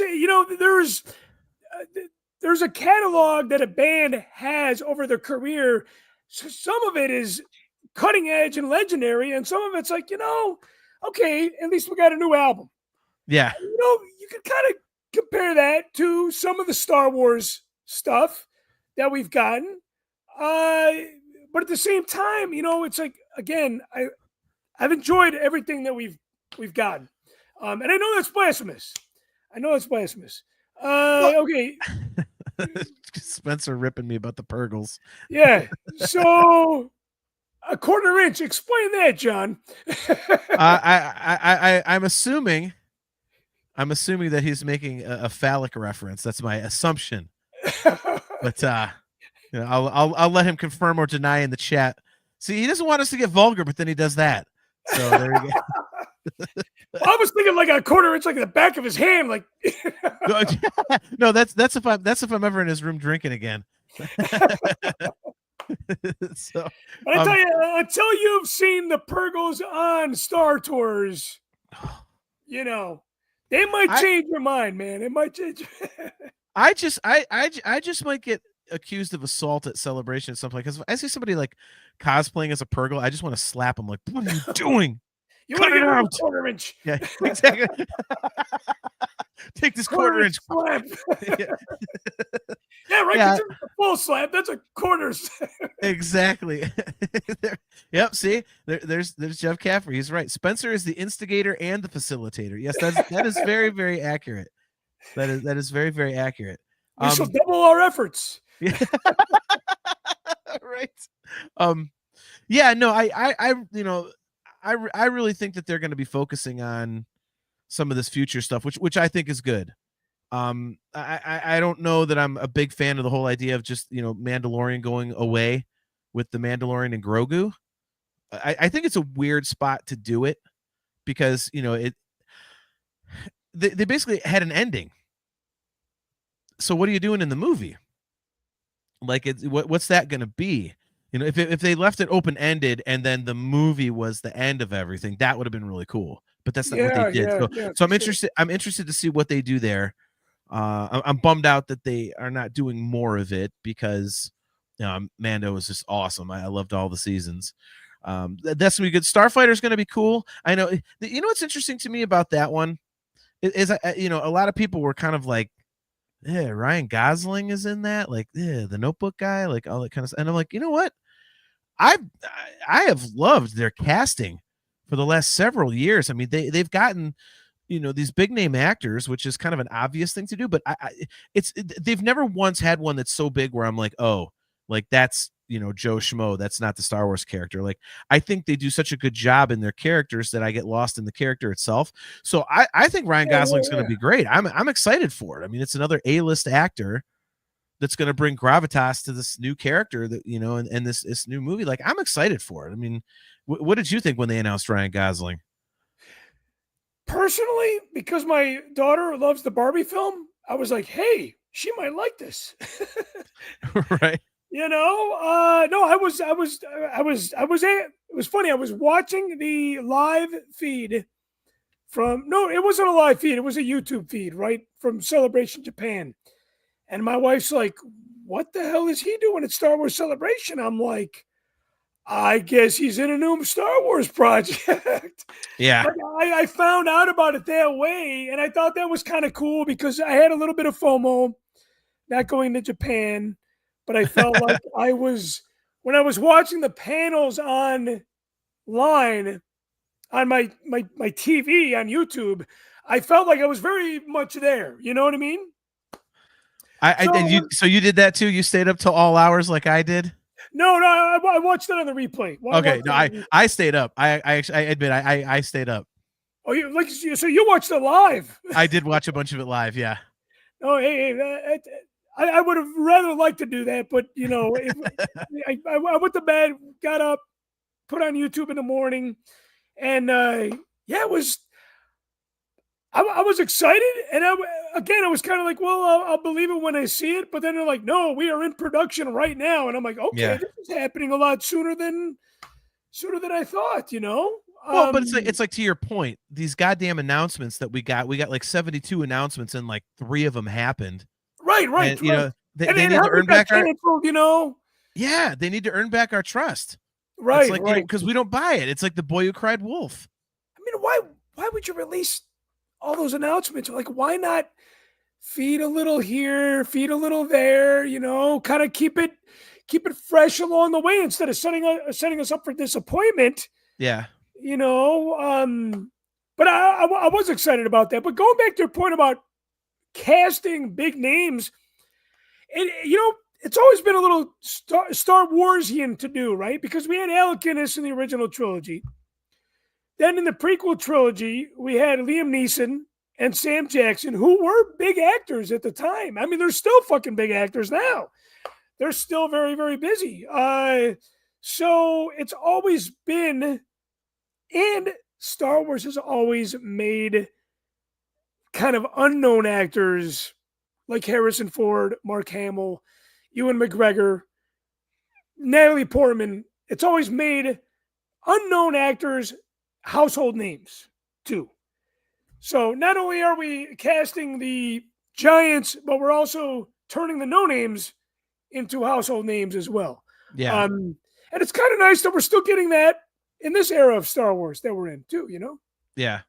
I mean, do you think there's anywhere else they can go with like prequel stuff and you know, that era, or you know, even original trilogy stuff? Because I think there is. I think, you know. Yeah, like, I do. I mean, we kind of saw that in Tales of the Jedi with the prequel era stuff. You know, I kind of want to. I want a Saw Gerrera show, because you know he's operating, you know, separately from, you know, basically the Andor crew. It's another big name. I mean, shit. You know, he's huge, Forrest Whitaker. Yeah, I know, right? Dude, I love Saw Gerrera. You know, he's probably the A-lister of them all when it comes to contemporary Star Wars projects. Yep. Yeah, Saw Gerrera show would be fucking awesome, you know? I mean, and you get that Rogue One feel out of it. You know, you get more background to that. But it's like from the guerrilla militant kind of, you know, perspective. You know, like I think that would be cool as hell personally.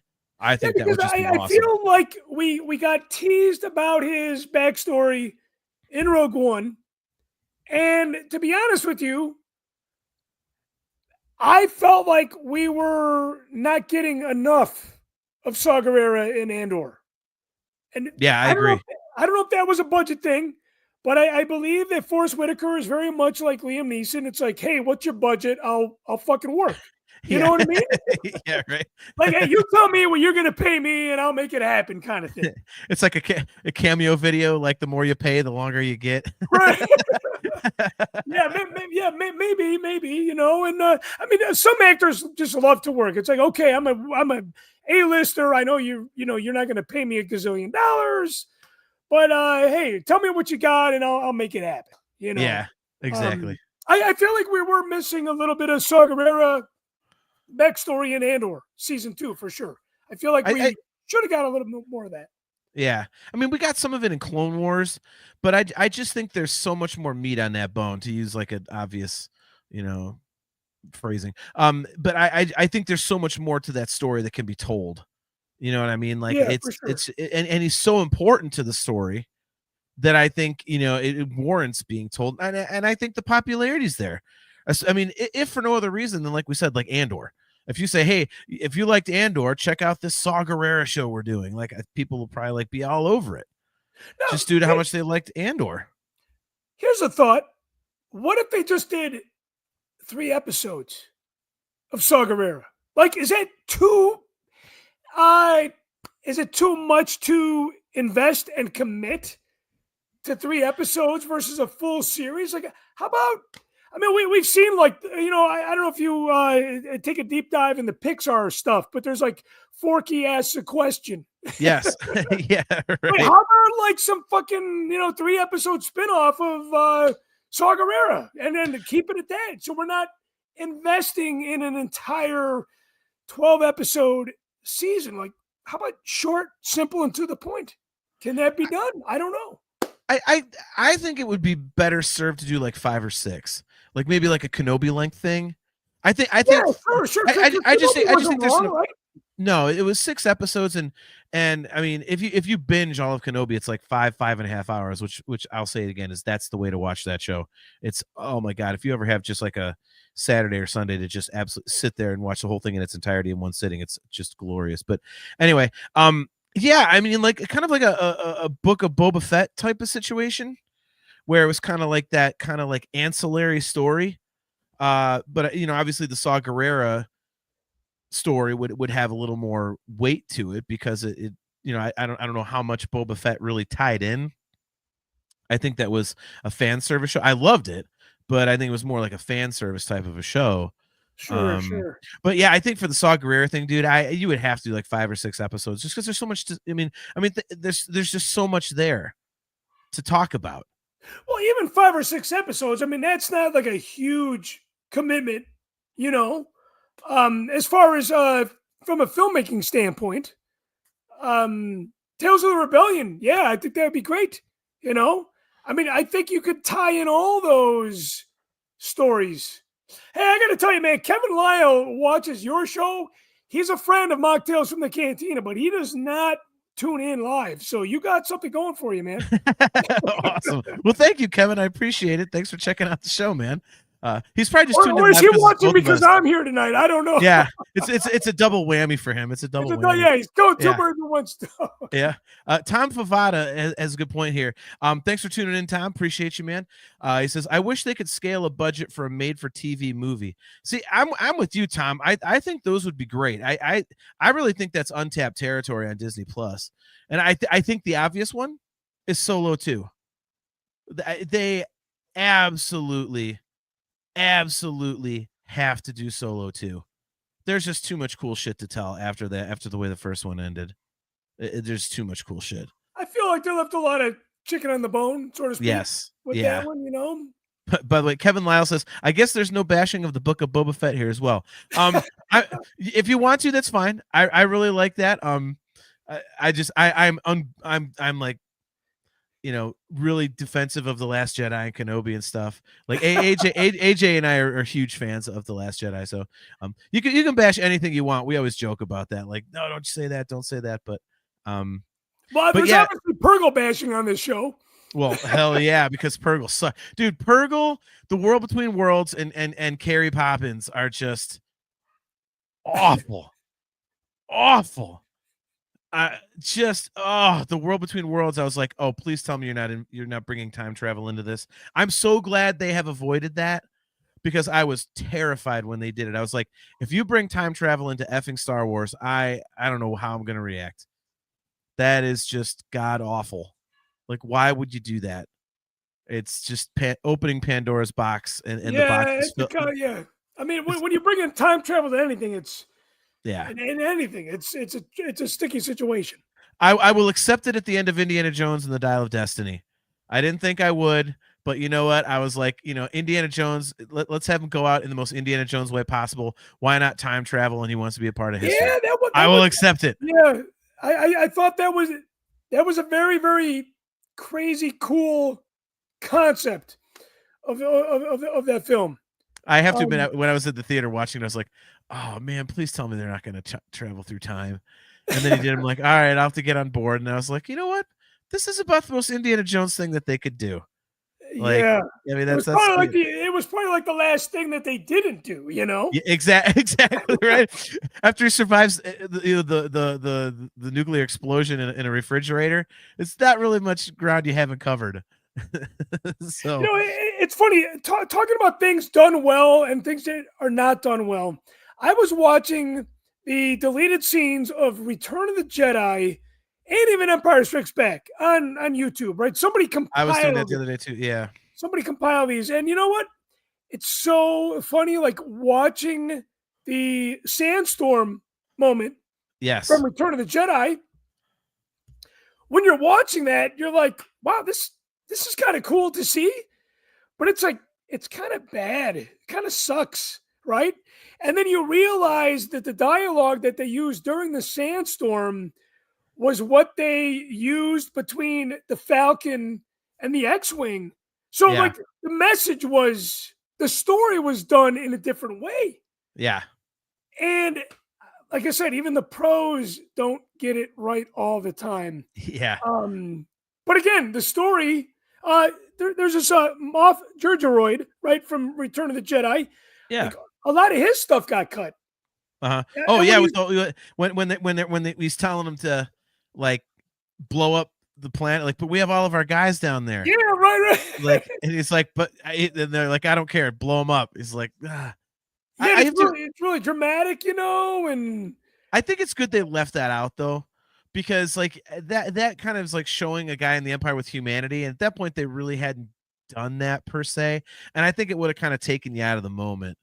It's kind of like, well, why is this guy being nice? Like, it's kind of funny because we kind of see that in contemporary Star Wars, right? Yeah. So a lot of that, God, a really good friend of mine, Brad, he was telling me like in droids, there's Kybo Ren, and there's also a Dexter that we see in Attack of the Clones. This Dexter character has 4 arms. He looks different. He's in droids, and he's a cook. So I feel like a lot of these ideas that we see in contemporary Star Wars, not that droids is contemporary by any means, but yeah, right. we see these older ideas kind of come to fruition in other Star Wars projects. Well, I kind of like that though. It's like, it's interesting to me because it's George Lucas, at least with the stuff we're talking about right now. But actually not even just George Lucas, but the current creators going, that was a damn good idea. They shouldn't have, shelved that so quickly. Yeah, right. Right. I like that. I think it's cool. Like with Finn in the sequels, especially in the Force Awakens, was he kind of the equivalent a little bit of the Moff Giorgiroid idea? Kind of, right? I mean, he had, this sympathy and empathy and all that the Imperial officer, the Moff, I should say, not even Imperial officer, high-ranking in the Empire, right? Kind of have second thoughts about wiping everybody out. Yeah, I don't know, man. It's I'm with you. I like that they bring this other stuff back. Like, it's pretty cool. But by the same token, it's like some of the things that they haven't. Like, I think it's kind of died down now, but I still wonder, like, why the hell did they never do anything with Mara Jade? That character was so damn popular. How have they not found a way to bring her in? I mean, they got Thrawn in there, and now of course they had Plagueis, but now who knows what's going to happen with that, thanks to the Acolytes cancellation. But so I don't know. But well, man, we've been going for like an hour and 45 minutes. So real quick, let's plug Rebel ScumCon, and then let's plug your show. So obviously, guys, the Virtual Cantina Network is a sponsor of Rebel ScumCon, happening August 8th through the 10th at the Frisco Conference Center in Frisco, Texas. There is going to be a Bunta event on Friday, August 8th at 8 p.m. So make sure you get your tickets for that. You can go to rebelscumconventions.com. And Cris will be there doing interviews on site. So he'll be actually working for the event. So that'll be and I will have swag.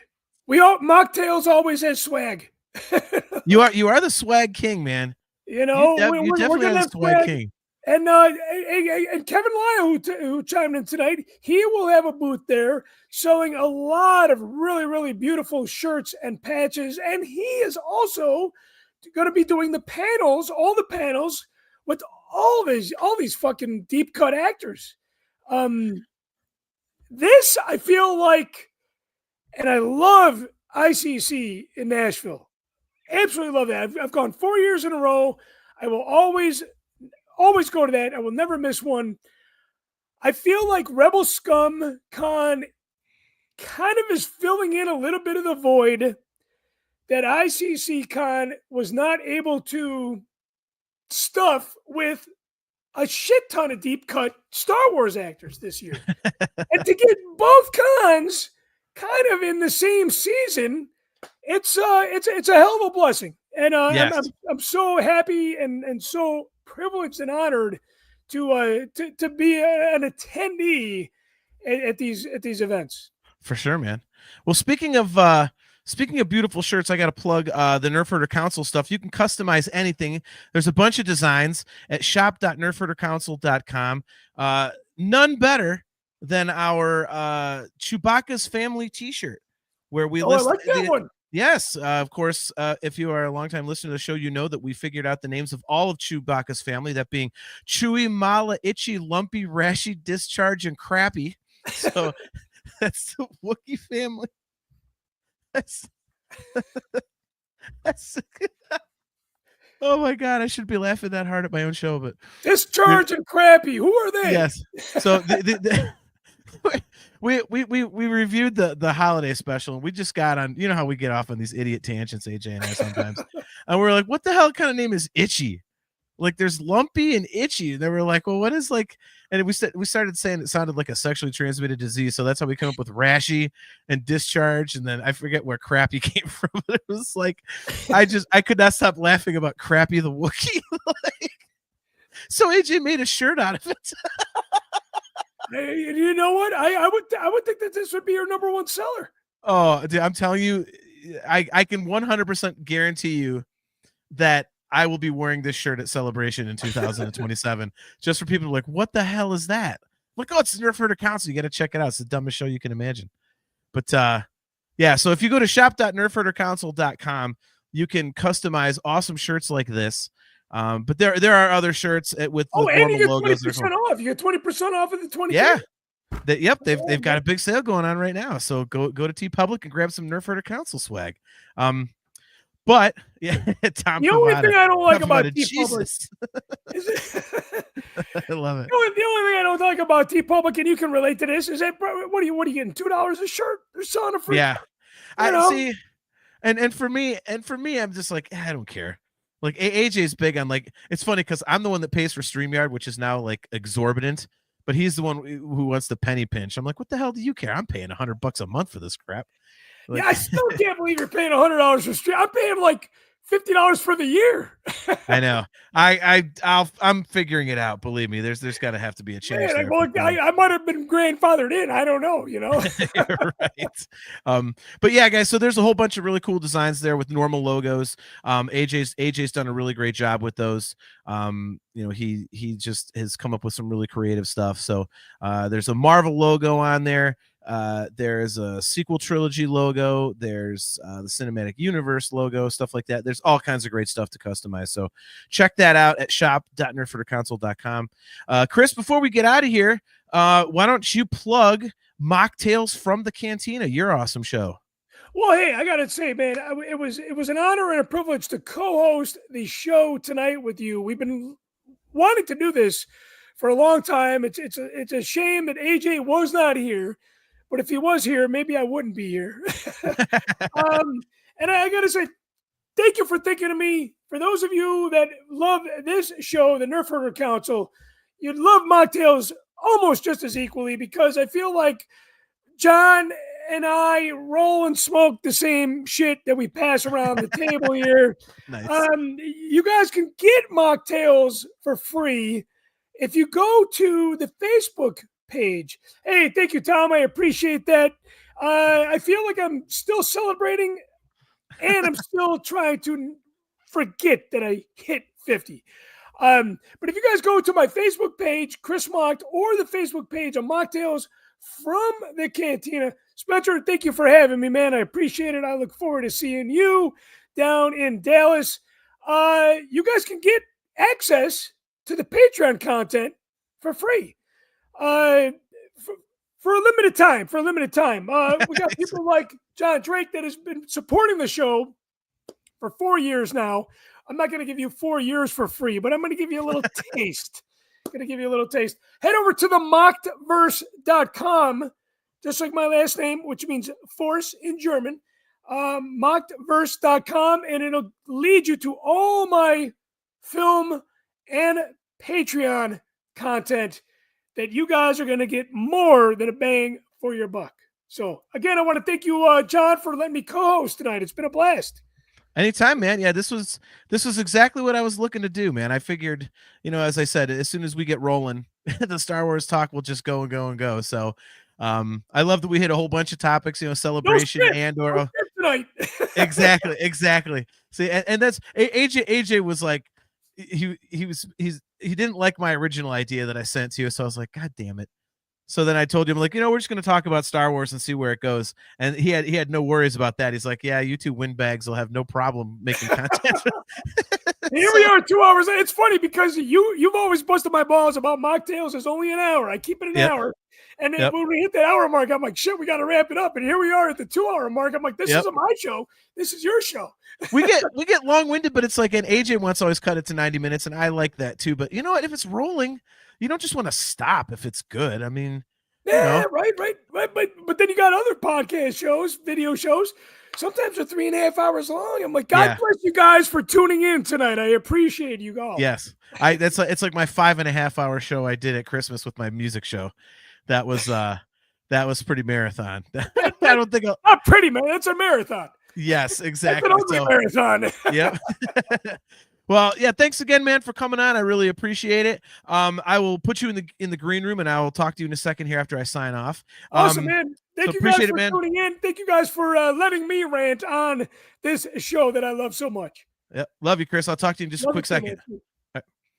Well, there he goes, guys. That is our very, very good friend, Cris Macht from Machtails From The Cantina.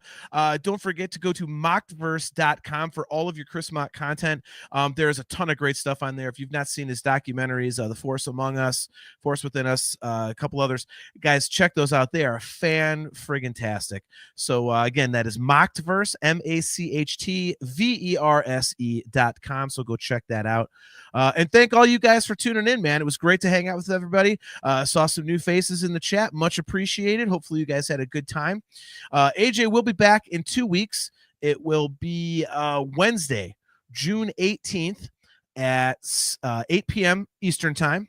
And we're going to be doing something. We have not chosen a topic yet, but it'll be more stupidity from the Nerf Herder Council. So again, guys, thanks for tuning in.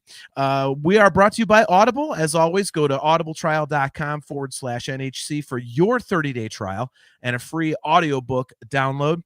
If you're watching on YouTube on either our channel or the Virtual Cantina Network, please click the like button and the subscribe button if you've not done so already. And hit that notification bell so that you're notified every time we go live. If you would like to get some awesome Virtual Cantina Network swag, go to tpublic.com/user/virtual-cantina. And again, guys, as I said earlier, we have an awesome bunch of designs at shop.nerfherdercouncil.com, and you can customize any kind of t-shirt, hoodie, coffee mug, anything you can think of, any color combination you can think of, they're all there. So go pick up some Nerf Herder Council swag, and you will be the coolest kid anywhere you go. So thanks again for tuning in, guys. We will see you right back here in 2 weeks on Wednesday, June 18th at 8 p.m. Eastern time.